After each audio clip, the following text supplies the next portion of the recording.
Terima kasih, Bu Mici. Selamat malam, Bapak Ibu.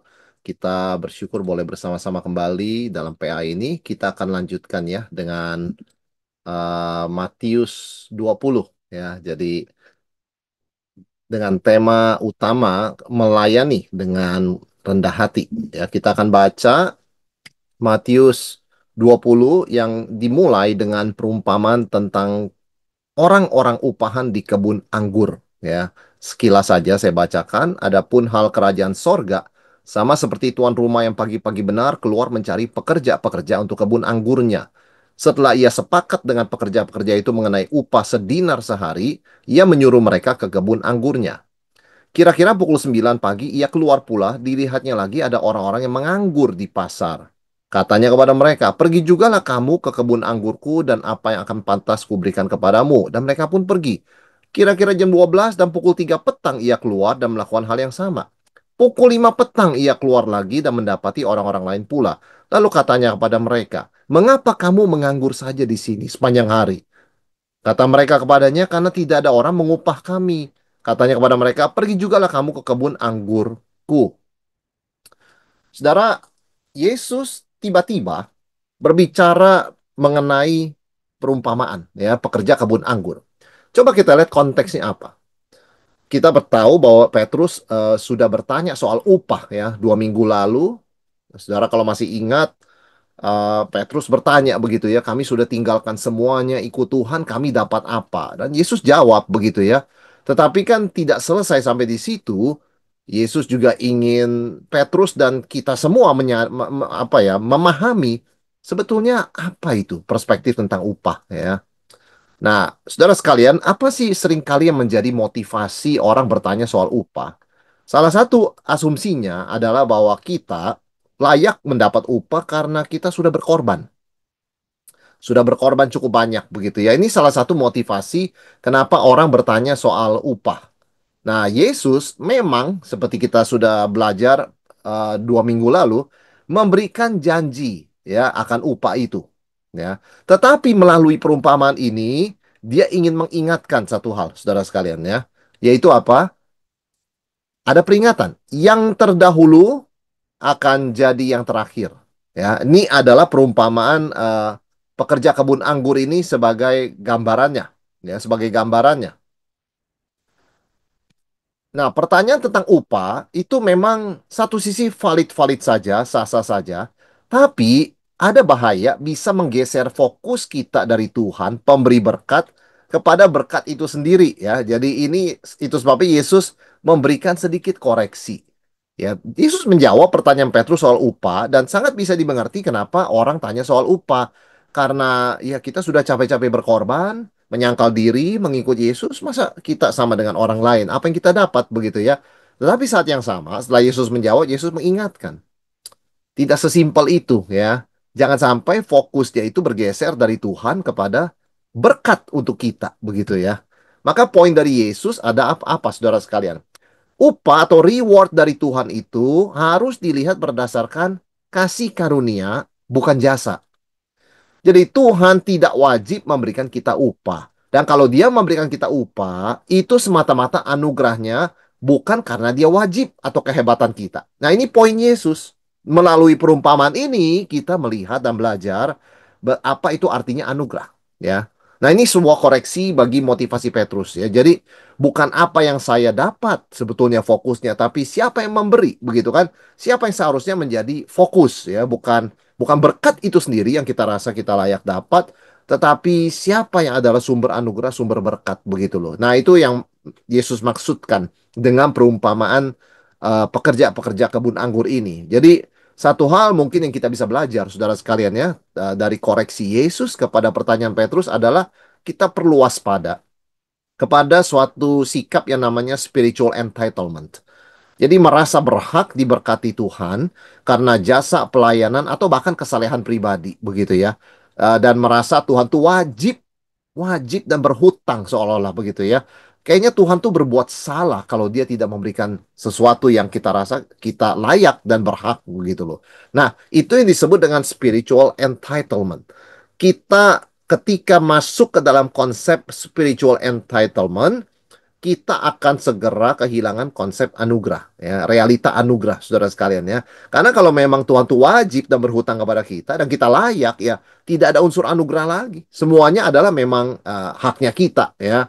Nah, itu sebabnya Yesus mengingatkan melalui perumpamaan ini, anugerah itu everything, ya, dan orang harus melihat soal upah pun dari perspektif anugerah. Tuhan tidak wajib memberikan apapun juga, termasuk upah. Tapi kalau Tuhan memberikan upah, maka syukurilah, terima kasih pada Tuhan.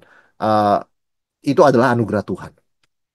Nah, menarik sekali dalam perumpamaan ini dicatat ada 5 gelombang perekrutan, ya, saudara sekalian ya. Kalau kita perhatikan, kita tahu ada yang jam 6 pagi. Dikatakan kontraknya sangat jelas. Ayo kerja buat saya 1 dinar sehari. Jadi sudah ada kepastian. Kalau mereka itu setuju, mereka di akhir dari jam kerja jam 6 sore, ya sudah mereka dapat 1 dinar, 12 jam. Oke, ya. Kemudian tuannya pergi lagi jam 9 gelombang kedua, jam 12 siang gelombang ketiga, jam 3 sore gelombang keempat. Tuannya cuma berkata, ayo kerja dah begitu ya. Aku akan memberikan kamu upah yang patut. Ya, artinya apa? Tuannya nggak bilang 1 dinar. Ya, tidak ada kontrak hitam di atas putih 1 dinar. Tapi aku tidak akan mencurangi kamu. Ya, kamu tetap bisa mendapatkan upah yang layak begitu loh. Ya, dan orangnya mau. Ya, mereka tuh mau. Jam 5 sore, saudara sekalian, menarik sekali. Kalau kita perhatikan jam 5 sore, ya. Ternyata yang kita baca tadi, jam 5 petang ayat 6, kira-kira pada pukul 5 petang, dia keluar lagi dan mendapati orang-orang lain pula katanya kepada mereka, mengapa kamu menganggur saja di sini sepanjang hari? Ya, kata mereka kepadanya, karena tidak ada orang mengupah kami. Katanya kepada mereka, pergi jugalah kamu ke kebun anggurku. Wah, ini tidak ada janji upah sama sekali, cuma disuruh kerja aja. Ya. Jadi menarik sekali, saudara sekalian, apa yang kita lihat di dalam cara Yesus menceritakan perumpamaan ini. Dari yang jam 6 itu, kerja 12 jam, itu jelas kontraknya, 1 dinar. Yang jam 9, 12, dan 3 sore hanya dikatakan upah yang layak. Tapi yang jam 5 sore, tidak ada janji upah sama sekali. Cuma disuruh pergilah bekerja. Jadi, apa? Orang yang setuju bekerja jam 5 hanya bisa dengan iman bahwa dia akan dibayar. Tapi dia nggak tahu berapa dan dia nggak bisa pastikan apakah dia akan dibayar. Hanya dia percaya. Jadi semakin sore kita lihat semakin tidak ada kontrak tertulis yang pasti. Satu hal yang kita belajar apa, saudara sekalian? Semakin sedikit informasi tentang upah, semakin besar iman yang dibutuhkan dari para pekerja. Nah, ini penting sekali, ya. Jadi ternyata tidak salah kita bertanya soal upah, tetapi kalau kita itu fokusnya kepada upah dan upah kita jelas, ternyata tempat untuk iman itu juga tidak besar. Jadi orang merasa, oh saya udah tahu ya, saya bakal dikasih itu ya, dikasih ini dan itu ya. Ya sudah, imannya nggak bertumbuh, kira-kira begitu saudara sekalian ya. Karena untuk bisa melayani Tuhan tanpa tahu tentang upah, itu membutuhkan iman yang besar. Dan semakin sedikit informasi, semakin besar iman yang dibutuhkan. Ya, jadi perhatikan bahwa pertumbuhan iman bergerak dari kepastian upah menuju ke arah pelayanan berdasarkan iman percaya. Saudara, kita ketika baru percaya pada Yesus, kita hidup dengan kepastian upah. Wah, kalau kamu percaya pada Yesus, kamu dapat hidup kekal. Ya betul, ya. Dan kalau kamu setia melayani Tuhan, Tuhan akan memberkati kamu dan memakai kamu lebih heran lagi. Betul. Tetapi semakin kita berjalan mengikut Tuhan Yesus, kepastian itu tidak selalu ada, saudara sekalian. Ya, tidak selalu ada. Dan kita bertanya-tanya, untuk apa saya sekian melayani Tuhan? Saya juga nggak jelas apa upahnya begitu loh. Nah, ini yang kita harus perhatikan ya. Tapi semakin iman itu bertumbuh, semakin dia siap menghadapi ketidakpastian. Semakin iman itu bertumbuh, semakin dia menghadapi ketidakpastian, saudara sekalian ya. Jadi seperti pekerja yang di jam 5 tadi ya, disuruh bekerja aja, tapi nggak dijanjikan apa-apa. Jadi apa yang kita pelajari dari perumpamaan ini? Pekerja jam 5 sore itu mewakili iman yang murni. melayani tanpa janji apapun, janji upah apapun. Ya, sekali lagi tidak salah Petrus tanya tentang upah, tetapi kalau kita lihat dari perumpamaan yang Yesus ajarkan di sini, ternyata pekerja yang jam 5 sore itu justru adalah mewakili imannya murni. Mereka bekerja tanpa tahu akan digaji atau tidak. Mereka bekerja tanpa tahu kalau digaji pun berapa gajinya. Hanya disuruh kerja dan mereka menurut. Dan tindakan mereka itu mewakili iman yang murni, saudara yang terkasih. Nah, sekarang tiba waktunya perhitungan. Nah, ini sesuatu yang revolusioner ya, saudara sekalian ya. Ayat yang ke-8. Ketika hari malam, Tuhan itu berkata kepada mandurnya, panggillah pekerja-pekerja itu dan bayarlah upah mereka, mulai dengan mereka yang masuk terakhir, hingga dengan mereka yang masuk terdahulu. Maka datanglah mereka yang mulai bekerja kira-kira pukul 5 dan mereka menerima masing-masing 1 dinar. Kemudian datanglah mereka yang masuk terdahulu, sangkanya akan mendapat lebih banyak, tetapi mereka pun masing-masing menerima 1 dinar juga. Ketika mereka menerimanya, mereka bersungut-sungut kepada Tuhan itu. Katanya, mereka yang masuk terakhir ini hanya bekerja 1 jam. Dan kau menyamakan mereka dengan kami yang sehari suntuk bekerja berat dan menanggung panas terik matahari. Tetapi Tuhan itu menjawab seorang dari mereka, saudara, aku tidak berlaku tidak adil terhadap engkau. Bukankah kita telah sepakat 1 dinar sehari? Ambillah bagianmu dan pergilah. Aku mau memberi bahkan kepada orang yang masuk terakhir ini sama seperti kepadaku. Tidakkah aku bebas mempergunakan milikku menurut kehendak hatiku, atau iri hatikah engkau karena aku murah hati? Demikianlah orang yang terakhir akan menjadi yang terdahulu, dan orang yang terdahulu akan menjadi yang terakhir. Saudara, urutan pembayarannya menarik sekali. Yang terakhir bekerja itu yang duluan dibayar, ya. Jumlahnya semua mendapat 1 dinar penuh. Artinya apa? Di mata Tuhan dan dalam anugerahnya nggak ada perbedaan. Seorang yang menerima satu karunia, menerima anugerah, dengan orang lain menerima anugerah, nggak bisa dibandingkan. Dua-duanya tidak layak. Dua-duanya juga Tuhan tidak berhutang kepada mereka. Dan dua-duanya ya hanya bisa berterima kasih. Dua-duanya sama-sama menerima anugerah. Ya, jadi saudara sekalian, inilah yang harus kita mengerti tentang anugerah. Anugerah itu tidak bisa dibandingkan. Anugerah itu adalah kebebasan dan kedaulatan Tuhan, ya. Jadi di sini yang kita sebut dengan radical equality in grace, ya. Di dalam anugerah itu ada kesamarataan yang radikal, ya. Sesuatu yang kita hidup di dunia tidak terbiasa. Karena di dalam dunia ini tidak ada persamaan, pasti ada perbedaan. Nah, tentu tindakan tuannya ini menimbulkan reaksi kemarahan dari pekerja pertama. Dan ini masuk akal secara manusiawi. Kalau yang kerja 1 jam 1 dinar, masa saya yang kerja 12 jam bukan dapat 12 dinar? Ya, tetapi saudara sekalian, memang Tuhan sengaja membalik ekspektasi manusia. Untuk apa? Untuk mengekspos sikap hati yang sebenarnya. Nah, ini penting sekali ya. Jadi memang sengaja Tuhan seperti ini seringkali untuk mengekspos isi hati manusia yang sebenarnya. Apakah kita senang dengan kemurahan Allah atas orang lain? Kalau Tuhan berkata kepada kita, aku memberkati kamu sekian ya, 1.000 misalnya. Wah, Tuhan terima kasih, puji Tuhan. Itu sesuai kebutuhan saya. Tapi aku memberkati tetangga kamu 2.000. Tuhan murah hati ya. Murah hati pada kita, tapi kalau dari jumlah nampaknya 2 kali lebih murah hati kepada tetangga kita.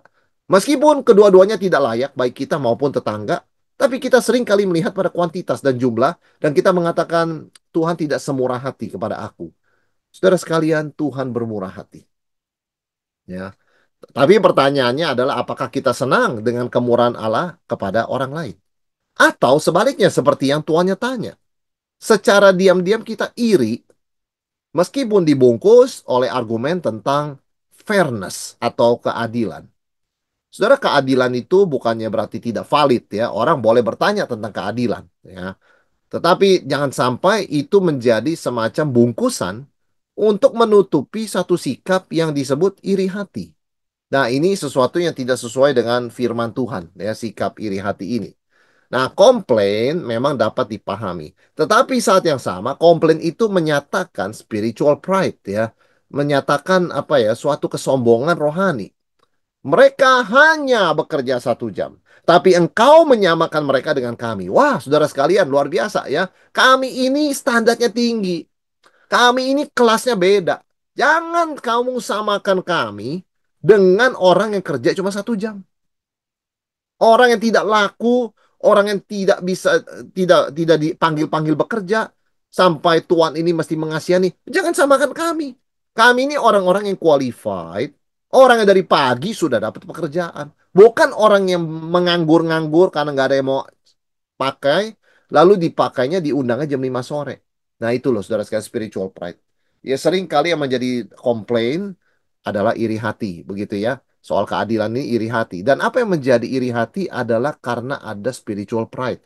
Kita merasa layak lebih dari orang lain. Dan kalau orang lain sama dengan kita atau bahkan lebih dari kita merasa that's not fair.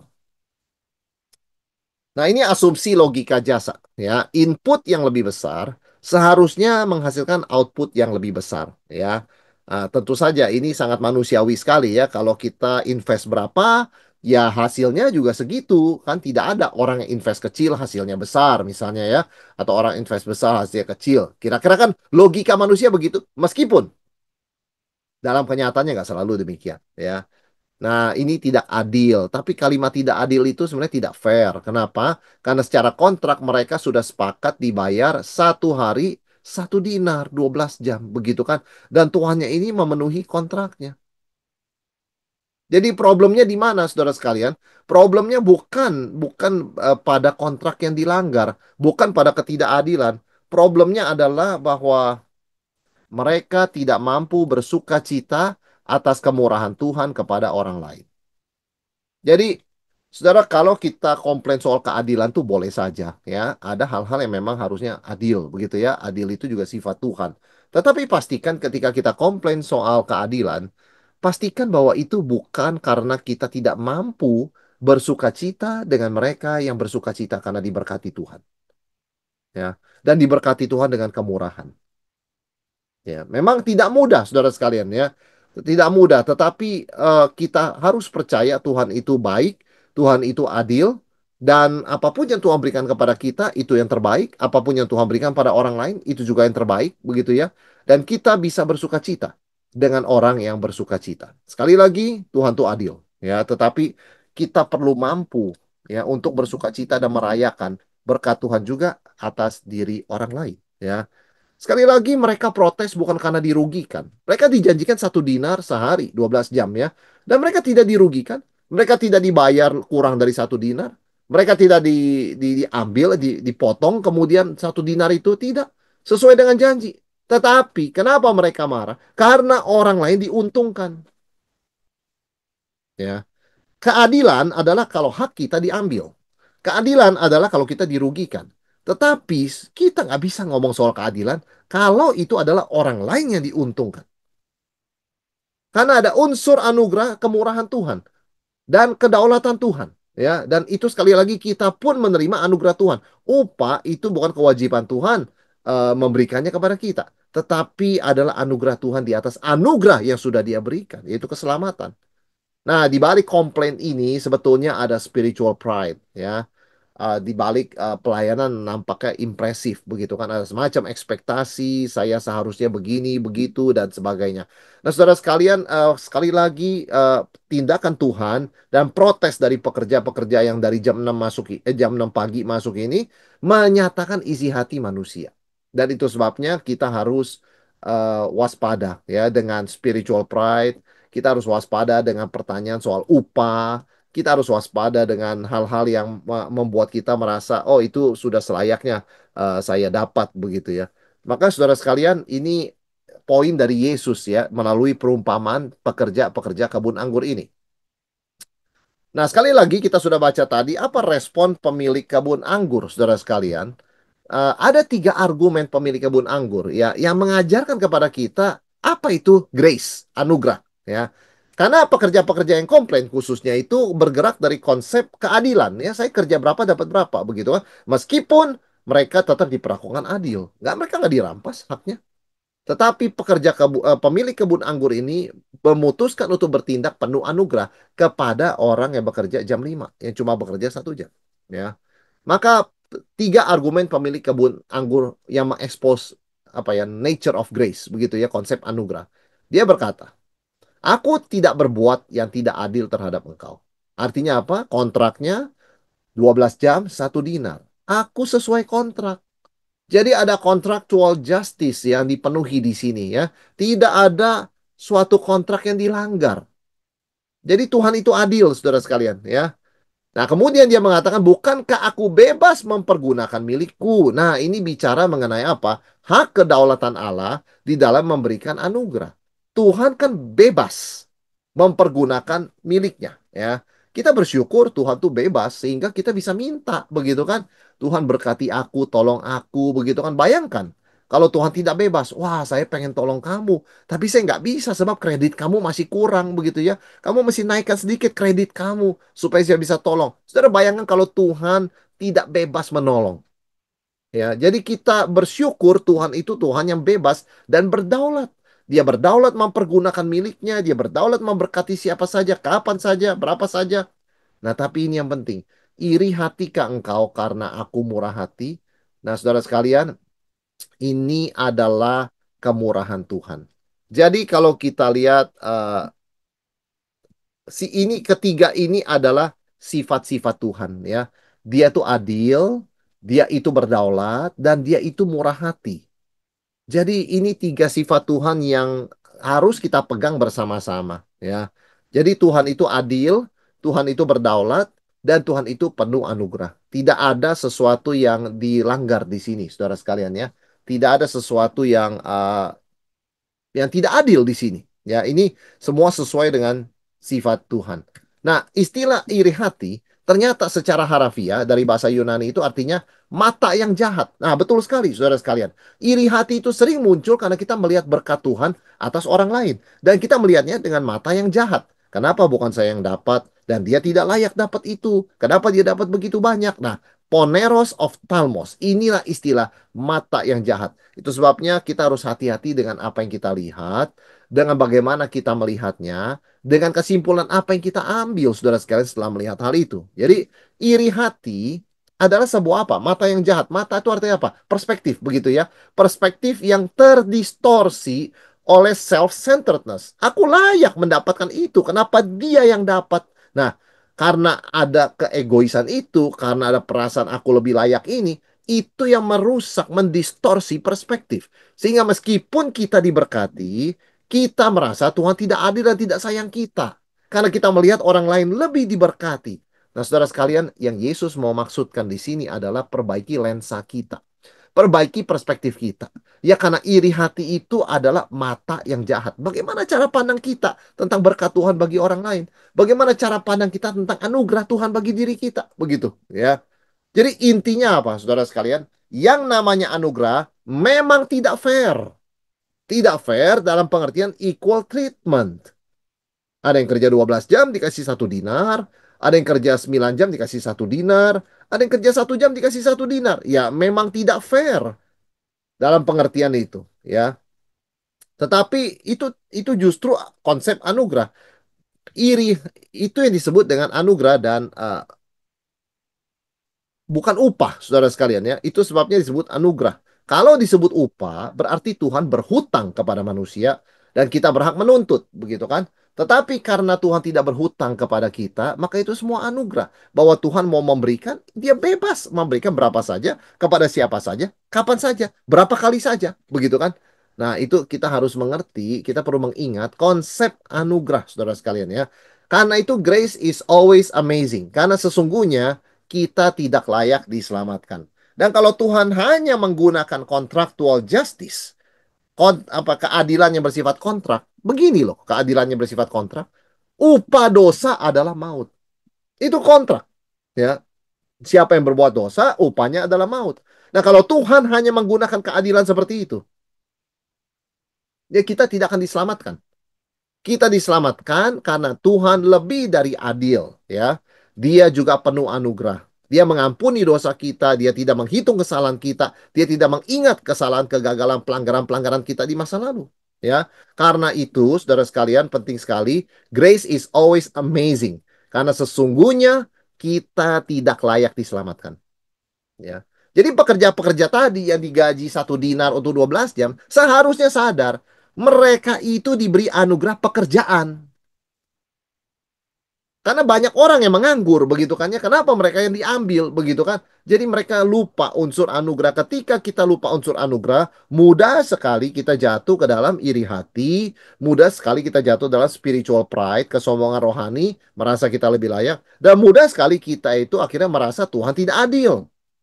Ya, karena itu kita perlu selalu ingat konsep anugerah bahwa kita tidak layak diselamatkan, tapi semua itu adalah anugerah Tuhan, ya. Nah, saudara sekalian, ada dua jenis keadilan, ya. Kita mungkin pernah bahas juga begitu, ya. Yang pertama adalah retributive justice, atau secara simpel artinya keadilan balas jasa, ya. Setiap orang mendapat sesuai dengan apa yang dia kerjakan, ya. Pekerja jam 6 pagi disetujui dibayar 1 dinar, ya sudah, begitu ya. Ini kan retributive justice. Dia sudah bekerja, kemudian dia dibayar 1 dinar sesuai kontrak, sesuai kesepakatan. Itulah retributive justice.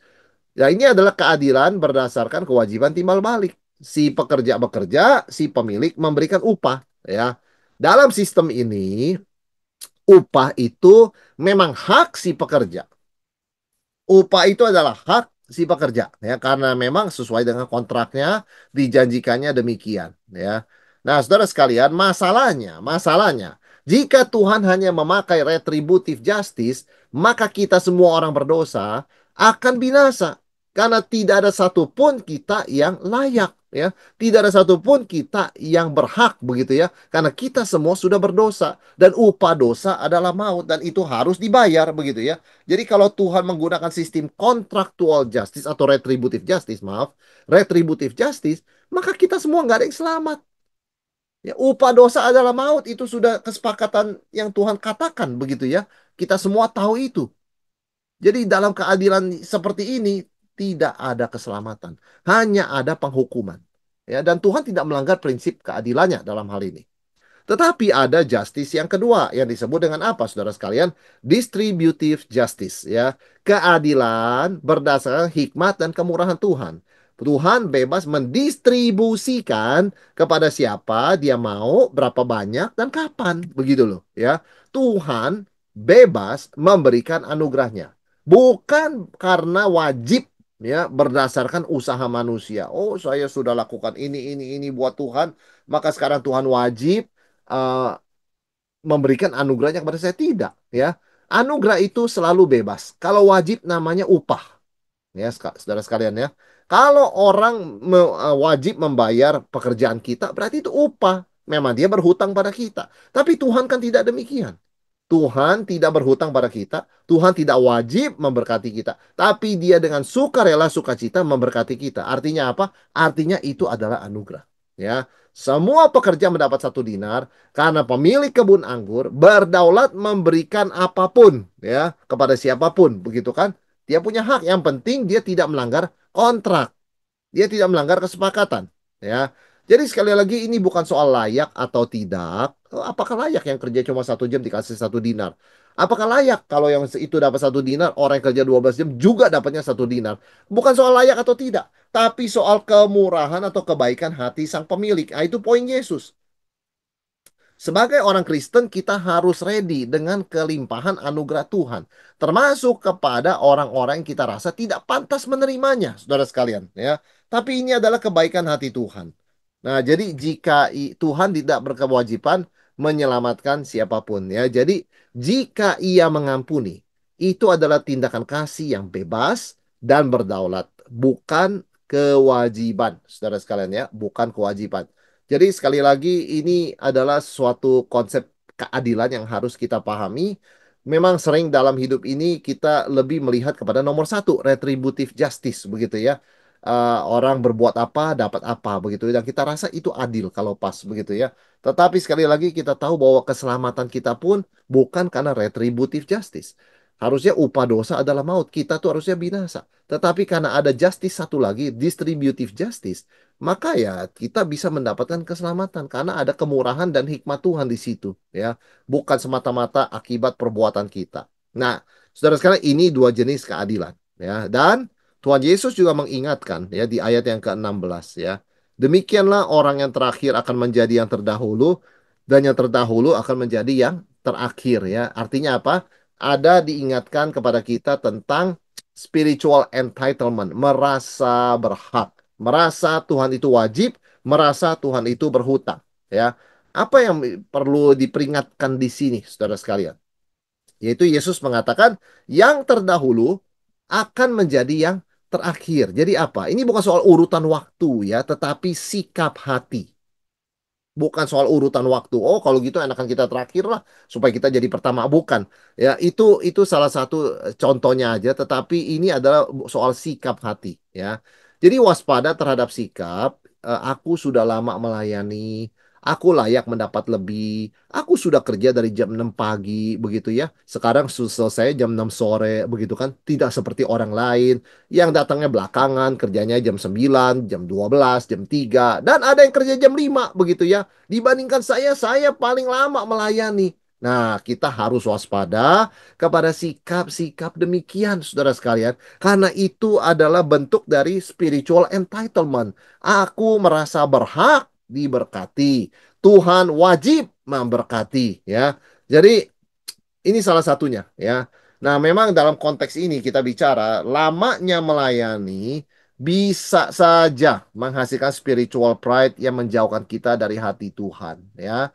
Sebagai orang yang sudah melayani sekian lama, kita harus waspada, saudara sekalian. Seringkali mudah bagi kita yang sudah lama dalam berkecimpung di dunia pelayanan merasa, saya sudah tahu apa yang harus saya lakukan. Saya tidak perlu juga belajar-belajar lagi, begitu ya, dan saya yakin saya layak mendapat lebih dari orang lain yang baru melayani 1 2 tahun begitu ya. Nah, lama melayani seringkali menjadi godaan untuk orang membanggakan dirinya, dan akibatnya kita semakin jauh dari Tuhan ya. Dan ini cukup berbahaya, kenapa saudara sekalian?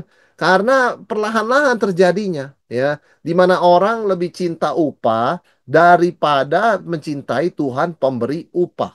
Ya, jadi lebih mencari berkat daripada Tuhan pemberi berkat.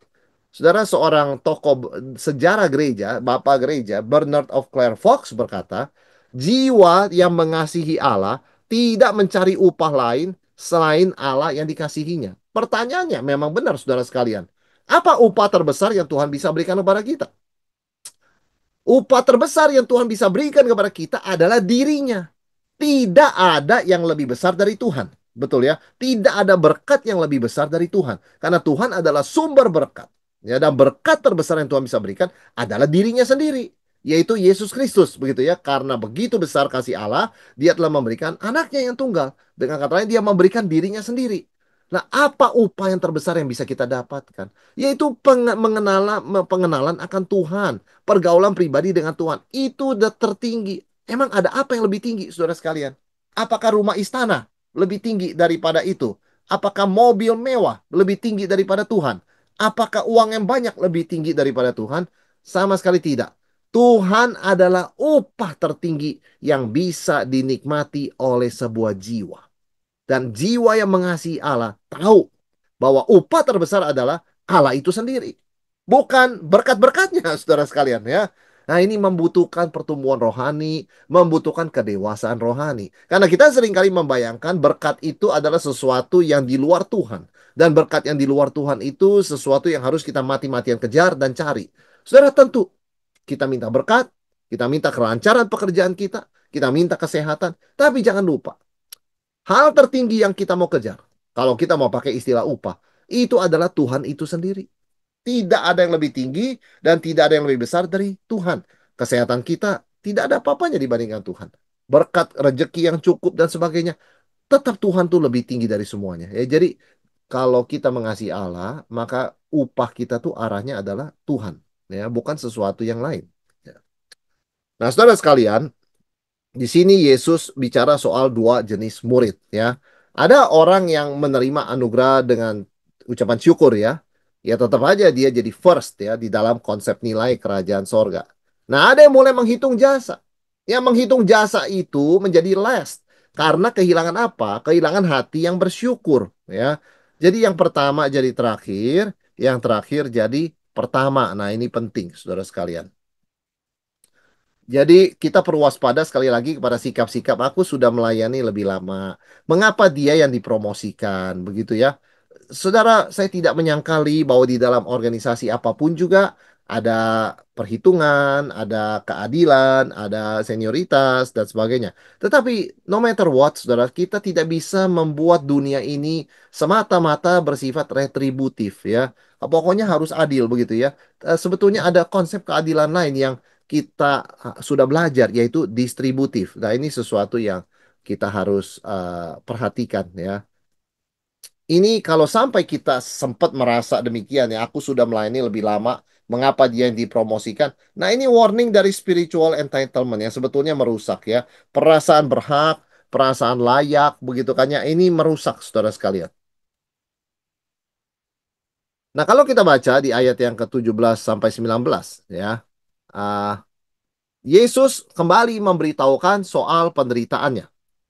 Ketika Yesus akan pergi ke Yerusalem, ia memanggil kedua belas muridnya tersendiri dan berkata kepada mereka di tengah jalan, "Sekarang kita pergi ke Yerusalem dan anak manusia akan diserahkan kepada imam-imam kepala dan ahli-ahli Taurat dan mereka akan menjatuhi dia hukuman mati.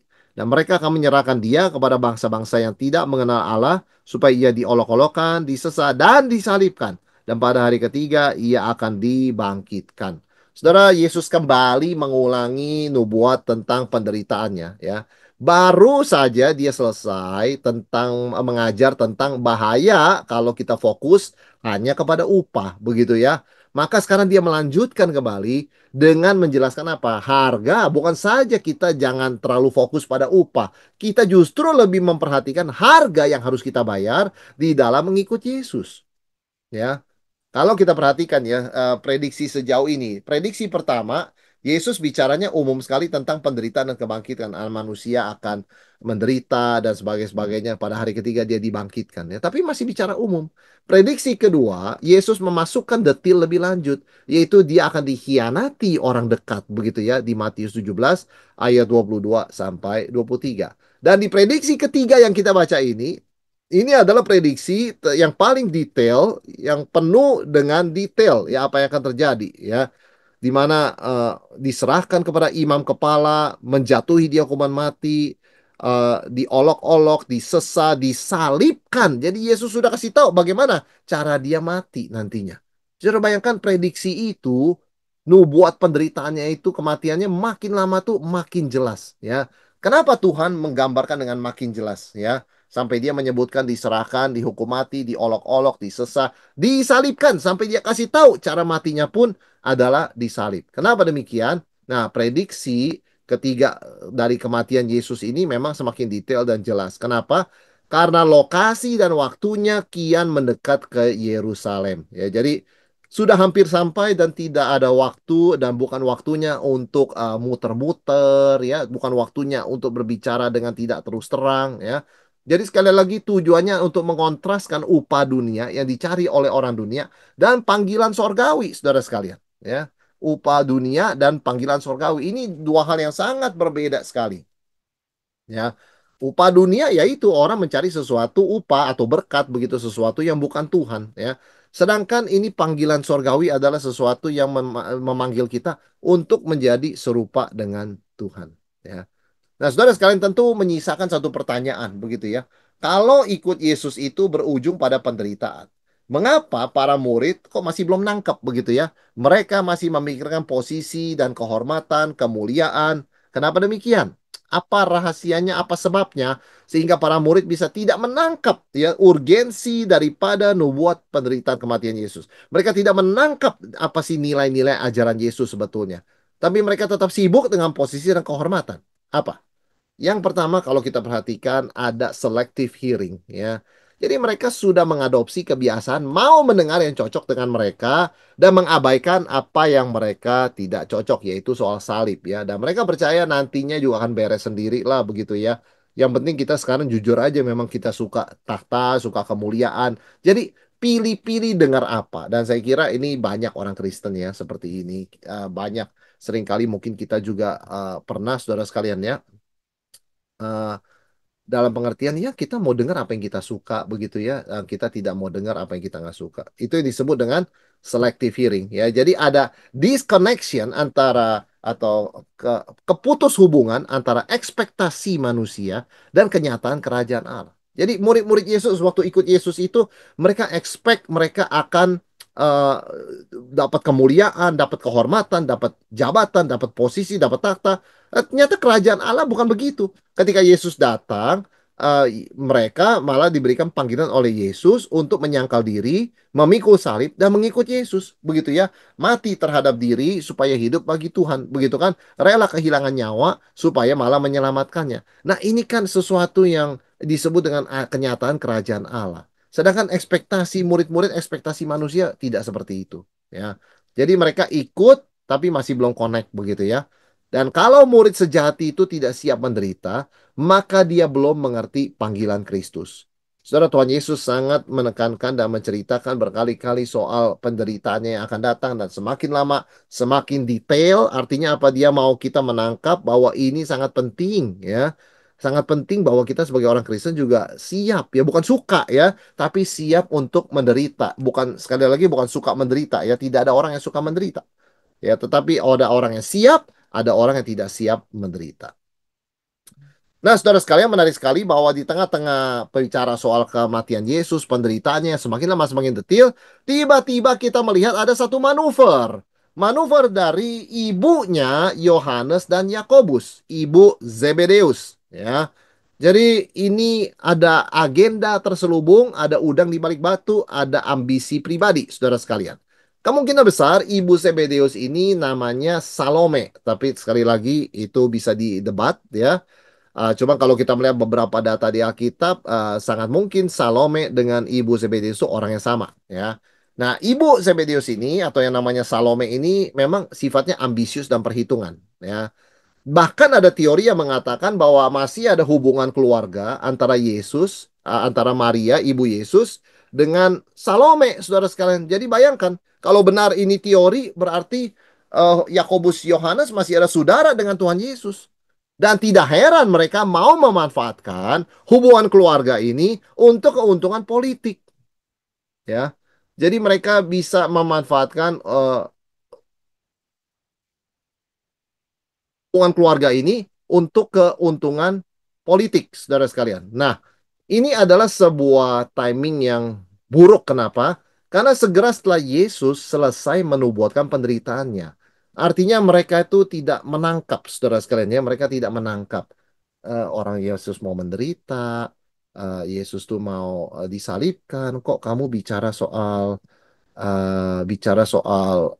posisi begitu ya, kiri kanan Tuhan Yesus. Nah, saudara sekalian, mereka tidak nangkap, mereka selective hearing, mereka fokus apa yang mereka mau fokus. Dan kalau kita lihat sebetulnya hal ini adalah sesuatu yang manipulatif, ya.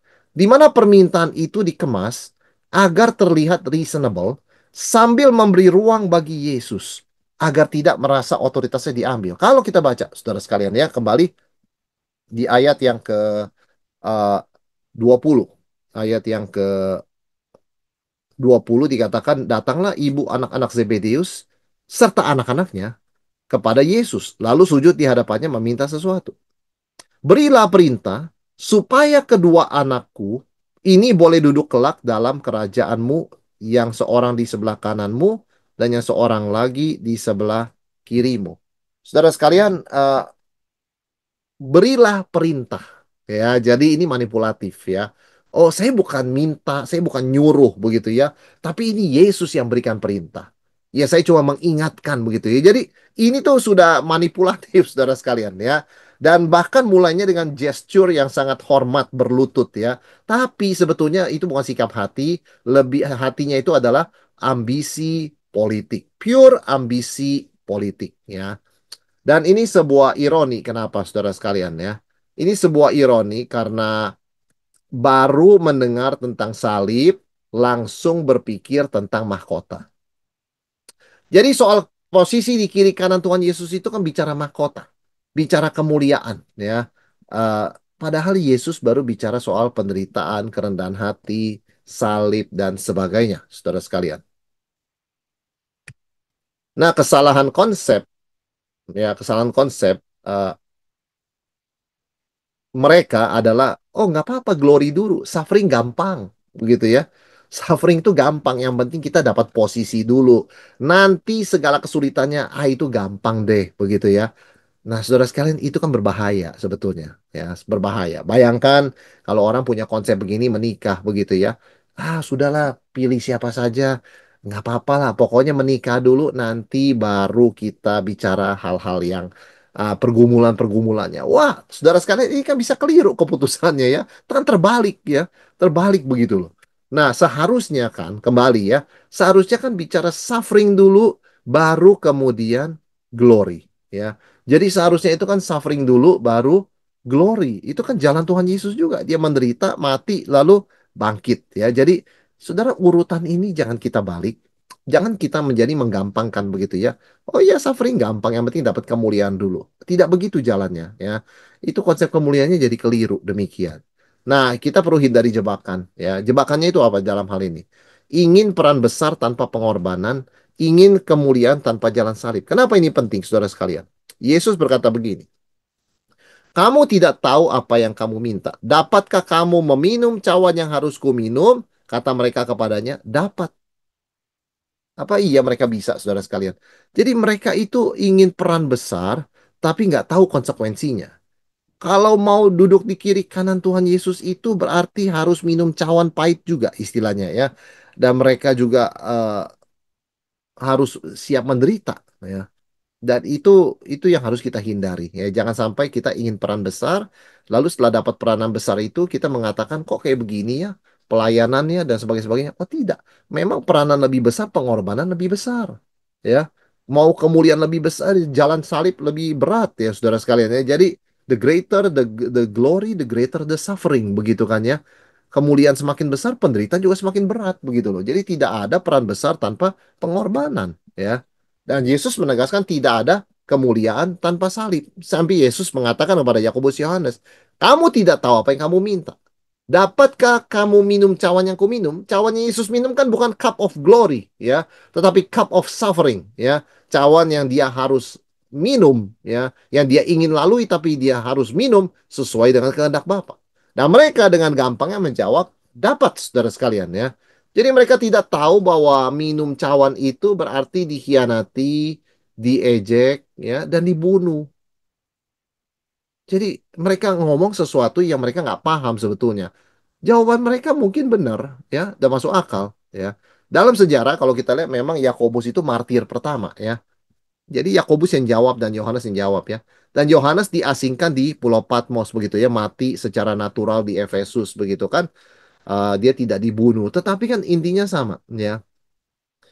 Mereka tuh kadang mereka waktu berkata mereka bisa tuh mereka they don't know what they're talking about begitu ya. Mereka tidak tahu apa yang mereka katakan ya. Jadi mereka menjawab dengan benar dan seharusnya begitu, tetapi tanpa pengertian yang benar ya. Saudara, jalan Yesus adalah jalan yang menurun. Apa sih jalan menurun itu? Dari sorga, menanggalkan kemuliaan, mengosongkan diri, begitu ya. Kemudian juga menempuh jalan salib, ya itu jalan Tuhan Yesus, ya, memikul salib dan rela mati baru dibangkitkan. Jadi jalan Tuhan Yesus mengikut Yesus itu jalannya jalan menurun, begitu loh. Seperti jalannya dia, ya. Dan banyak murid ini kan pikir jalannya menanjak terus, ya. Kita ikut Yesus, sekarang udah 3 tahun ya kita akan jadi bisa di kiri dan kanan Tuhan Yesus. Nah itu sama sekali keliru ya. Perjalanan Tuhan Yesus tidak demikian. Dan Yesus juga mengajarkan sebuah prinsip ya. Kebesaran sejati itu harganya mahal. Orang kalau mau jadi yang terkemuka dia harus jadi hamba semuanya, berkorban bagi semuanya ya. Setiap pertemuan rohani membawa kesediaan, menghasilkan sikap kesediaan menderita dan memikul tanggung jawab lebih besar. Jadi Saudara sekalian, kalau orang mengincar kemuliaan, orang mengincar pengaruh, orang mengincar posisi, kita harus ingat, semua itu semakin banyak diberi, semakin banyak dituntut begitu ya. Semakin tinggi posisi yang kita mau capai, semakin berat tanggung jawabnya, semakin besar pengorbanan yang dibutuhkan. Jangan sampai orang merasa dibohongi, jangan sampai orang merasa keliru dan kemudian marah, begitu kecewa ya. Dalam kerajaan Allah lagi pula kita harus ingat, kemuliaan itu bukan tujuan tapi hasil dari kesetiaan dalam penderitaan. Tujuan kita adalah tetap setia sampai akhir. Nah, itu tujuan kita. Bahwa akhirnya nanti kita dimuliakan, itu hasilnya. Ya, jadi kemuliaan itu bukan tujuan, dia hasil. Ya, glory is not the goal, it is the result. Begitu ya. Itu adalah hasil. Tujuan itu setia sampai akhir. Nah, itu penting. Setia bahkan melewati penderitaan, saudara sekalian. Jadi, glory is not the goal. Kita harus ingat itu. Ya, glory itu hasil akhirnya. Ya, kita milik Kristus, kita dibentuk serupa Kristus, disucikan dalam progressive sanctification, penyucian yang progresif ini, sampai akhirnya nanti kita dimuliakan. Tapi itu hasil.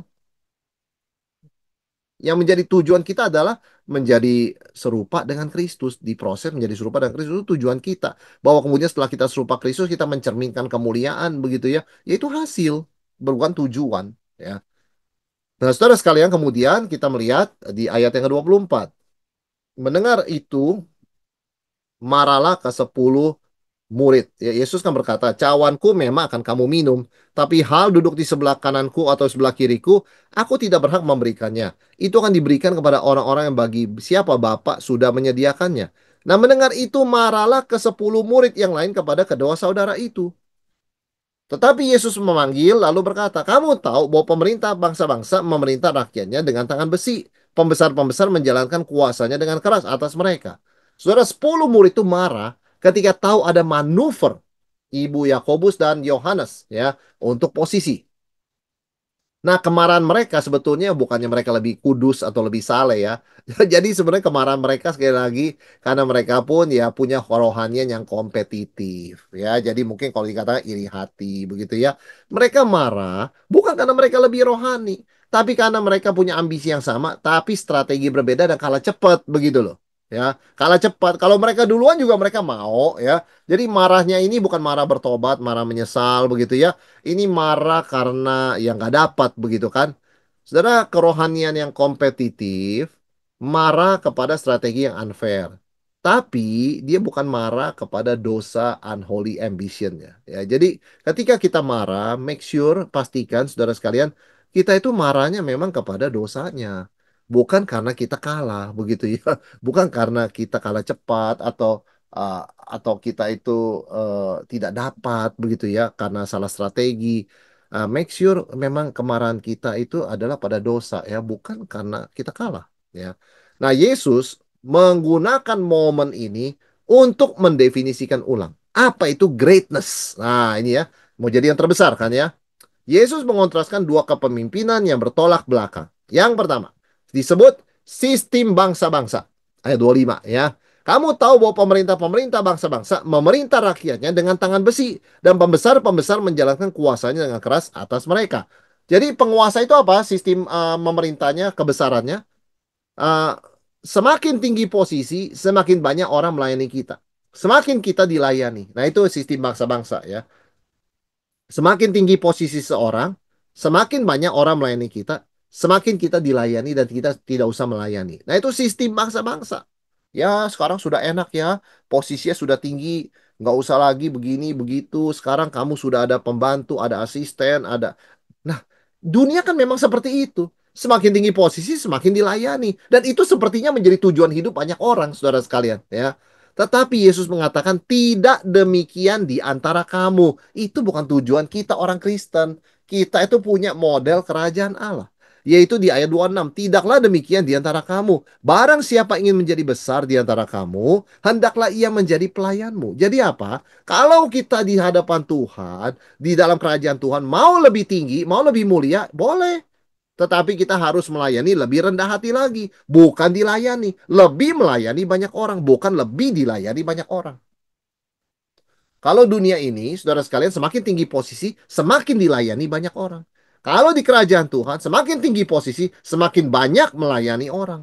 Jadi harus semakin rendah hati dan rela berkorban, bukan menuntut orang lain berkorban, bukan minta dilayani, ya. Dan sekali lagi Yesus mengatakan apa contohnya dari prinsip ini? Dirinya sendiri, ayat 29, ya. Sama seperti anak manusia datang bukan untuk dilayani, melainkan untuk melayani dan memberikan nyawanya menjadi tebusan bagi banyak orang, ya. Yesus adalah contoh terbaik ini, ya. Servant leadership, ya. Saudara, dia rela turun dari pencipta menjadi ciptaan, ya, dari Tuhan menjadi hamba. Jadi eh, inilah Tuhan Yesus. Itu jalannya dia, jalan menurun, ya. Jadi orang kalau mau mulia begitu, ya, lebih mulia, dia justru harus lebih menjadi hamba dari semuanya, lebih rendah hati, saudara sekalian, ya.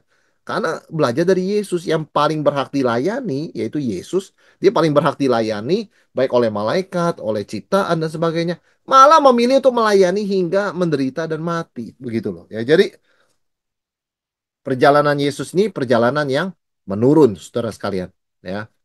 Dan kembali dalam ayat yang kita baca tadi, Yesus menyebut anak manusia bukan datang untuk dilayani, melainkan untuk melayani. Dan, nah ini dia, memberikan nyawanya menjadi tebusan bagi banyak orang. Di sini Tuhan Yesus bicara konsep penebusan. Yaitu apa, saudara sekalian? Yang kita harus clearkan, ya. Tebus itu kan berarti membayar harga sekian supaya bisa ambil dari orang itu, ya. Tuhan bayar ke siapa? Nah, kita harus clearkan di awal. Tuhan tidak bayar pada siapa-siapa karena dia tidak hutang siapa-siapa. Tuhan tidak bayar siapa-siapa karena dia tidak hutang siapa-siapa. Ya, jadi kalau disebut kita tuh ditebus, kita dibebaskan dari perbudakan dosa. Ya, Yesus menggantikan posisi kita. Ya, dalam posisi kita, Yesus menggantikan posisi kita. Nah, ada tiga fakta penebusan yang harus kita ingat. Yang pertama, kita tidak bisa membebaskan diri sendiri dari perbudakan dosa. Ya, jadi sekali lagi tidak ada orang menebus dirinya, saudara sekalian, ya, karena sesungguhnya kita tidak bisa membebaskan diri dari perbudakan dosa. Jadi kita tahu banyak ajaran manusia mengajarkan, wah kalau kamu melakukan melakukan ini ya kamu bisa menebus diri kamu sendiri. Tidak, ya, kita tidak bisa membebaskan diri sendiri dari perbudakan dosa. Jadi kita itu totally helpless, ya, saudara sekalian, ya. Nah, ini titik berangkat dari konsep penebusan yang benar. Yang kedua, ada harga yang Tuhan bayar untuk keselamatan penebusan kita, yaitu apa? Darah Yesus yang nilainya tidak terbatas, ya, bisa menebus siapa saja yang berpaling kepadanya. Dan ada transfer kepemilikan. Ini benar, penting sekali, saudara sekalian. Kita milik Tuhan yang baru karena harganya kita sudah dibeli, harganya sudah lunas dibayar. Nah, kita nggak perlu tanya bayar ke siapa, begitu, ya. Intinya sudah ada harga yang dibayar, ya, karena Tuhan tidak bayar siapapun, ya. Tapi sudah ada harga yang dibayar, maka kita bukan lagi milik dosa.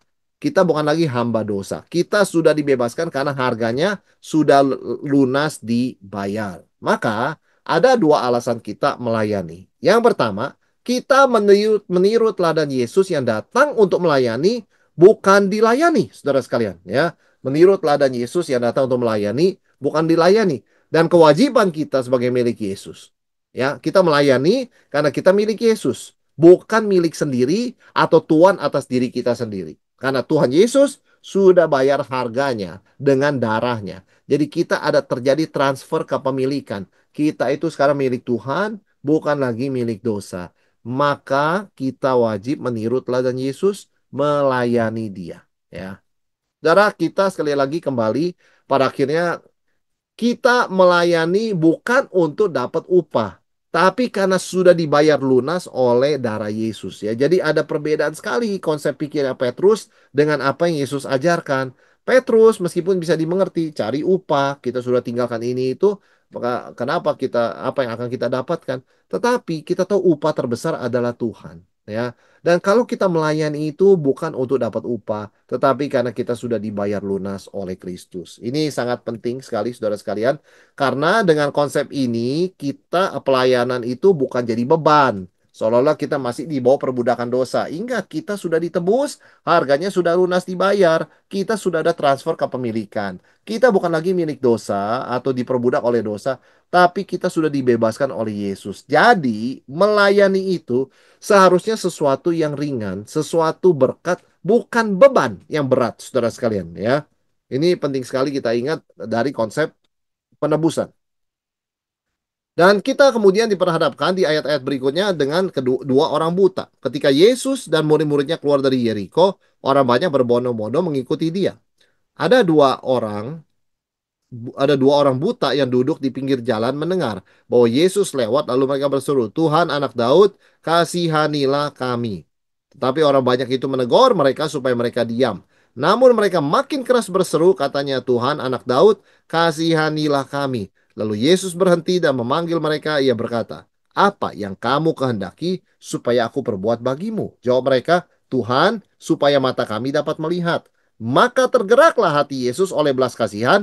Lalu ia menjamah mereka dan seketika itu juga mereka melihat lalu mengikuti dia. Saudara, ada dua orang buta di akhir dari perikop ini. Ya, Yesus semakin dekat ke Yerusalem, menuju puncak pengorbanan.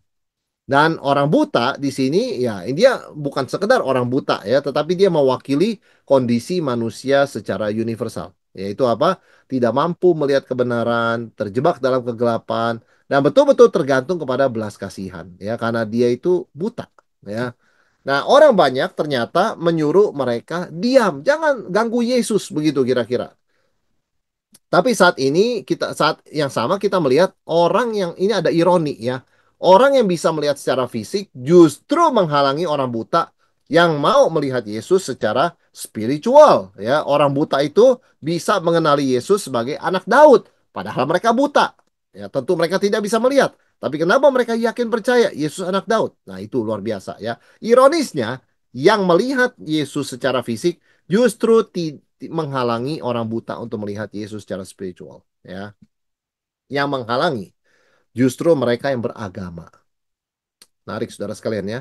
Mereka yang beragama itu yang menghalangi ya. Orang yang beragama seringkali menjadi penghambat bagi orang yang sungguh-sungguh mencari Tuhan ya.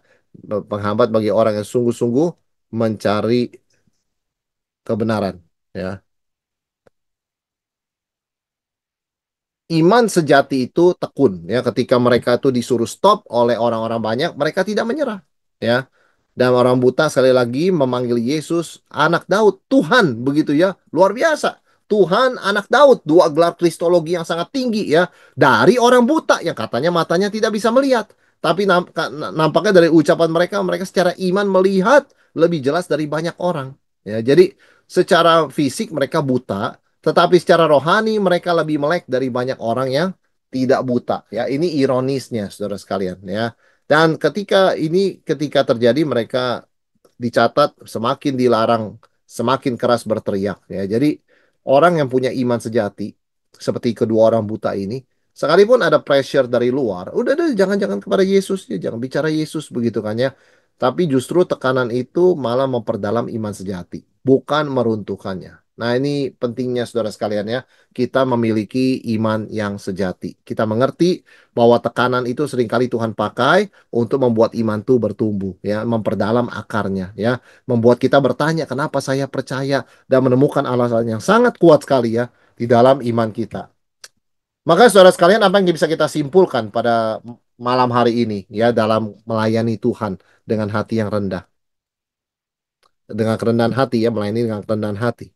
Yang pertama, di dalam seluruh pengajaran Yesus, termasuk perumpamaan tentang pekerja kebun anggur tadi, sistem jasa diganti dengan sistem anugerah. Ya, ini yang harus kita ingat. Yesus mengganti sistem jasa. Oh, saya kerja sekian, dapat sekian. Dia cuma kerja sekian, dapat sekian. Nah, itu kan sistem jasa, sistem kontrak. Nah, itu diganti dengan sistem anugerah. Ya, jadi dari mencapai hasil, kita harus melihat diri kita sebagai orang yang menerima anugerah, saudara sekalian ya. Ini penting sekali spirit pelayanan lahir dari anugerah sehingga kita tidak bersungut-sungut, kita tidak banding-membandingkan, kita bersyukur dan bersuka cita. Ya, jadi demikian. Promosi diri juga diganti dengan hati yang melayani. Barang siapa mau jadi yang terbesar, dia harus jadi hamba bagi semuanya. Dan kompetisi cari posisi di atas seperti Yakobus Yohanes diganti dengan kerelaan menjadi hamba dari semuanya. Jadi ini arti pelayanan, saudara sekalian ya. Bukan cari posisi, bukan kompetisi, bukan mewajibkan Tuhan memberkati, bukan merasa diri layak dan sebagainya. Nah, ini penting sekali. Nah, jalan menjadi yang terbesar adalah membuat orang lain lebih besar ya, kira-kira demikian ya. Dia itu dengan melayani mereka. Ya, barang siapa mau menjadi yang terbesar, harus jadi hamba bagi semuanya, ya. Demikian pula jalan menjadi yang terutama adalah dengan mengutamakan orang lain. Saudara, ini memang sangat counterintuitif ya, sangat berlawanan dengan intuisi kita. Nggak begini, ya. Kalau saya membuat orang lain lebih besar, ya saya suram dong, saya buram begitu ya. Saya tidak bersinar begitu kan. Tidak demikian cara pandang Tuhan. Jalan menjadi yang terutama adalah dengan mengutamakan orang lain. Ini juga sulit kalau kita bukan melihat kembali kepada teladan Yesus, kembali kepada pengajarannya. Ya, jadi jalan untuk menikmati hidup adalah dengan memberikan hidup kita untuk melayani sesama. Sekali lagi ini juga suatu ironi atau paradoks yang sangat penting. Seringkali orang berkata, saya tidak mau melayani, saya tidak ada waktu melayani karena saya mau enjoy hidup saya. Tapi kita belajar malam hari ini, saudara sekalian, jalan mau enjoy hidup sendiri adalah dengan memberikan hidup itu untuk menjadi berkat dan melayani sesama. Jadi sesuatu itu didapat dengan melepaskan, bukan dengan memperoleh. Nah, ini paradoks yang Yesus ajarkan tentang kerajaan Allah dan bagaimana kita bisa belajar dari Tuhan Yesus, dari pengajarannya melayani dengan kerendahan hati. Penuh dengan anugerah dan kemurahan, bukan semata-mata keadilan, ya. Karena kalau keadilan saja, kita pun tidak akan diselamatkan. Oke, saudara sekalian, sampai di sini materi kita. Saya kembalikan kepada Lause Miichi ya.